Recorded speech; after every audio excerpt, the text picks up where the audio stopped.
I've really been enjoying discussing the Resiliency Plus framework that Partners Global has developed and going into more specificity of each of the 7 factors.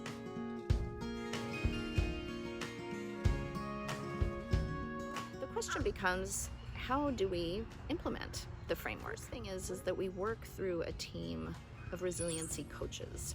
These are members of our network around the world who are civil society leaders in their own right, and they serve as facilitators of a process and really can act as peers. And so they approach every organization with humility and empathy, understanding how difficult change is, especially when we're operating in difficult political circumstances around the world.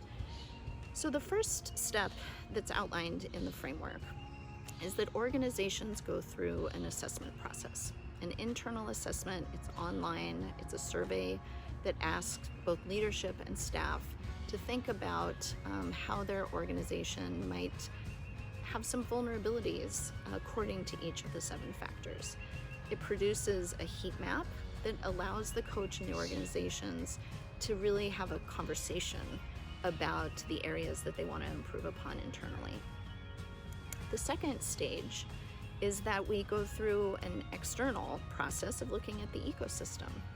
We do future trends analysis, we look at scenario planning, because the third step is that we create a resiliency roadmap for each organization that we work with. There are so many organizations that have developed wonderful resources, and there are experts and trainers and videos and manuals and so many resources. And so Partners Global serves as a broker to implement those resiliency roadmaps.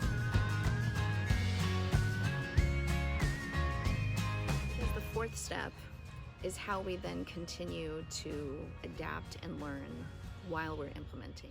We know that resilient organizations are the ones that are constantly adapting and evolving, looking at their external environment and preparing accordingly. I've heard a lot of my colleagues express advice fatigue. Yes, we know we have to pivot, we have to innovate, we have to adapt, and it's exhausting. And yet it's exactly this moment that we do realize how important the topic of resiliency is, not just to go back to the status quo. Resiliency for what?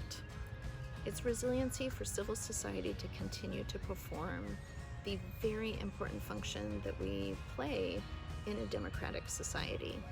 And so Partners Global is committed to continuing to do this work, to build up a movement of resilient organizations that are supporting each other in new ways, not only to survive, but to thrive and to help to create this new future that awaits us.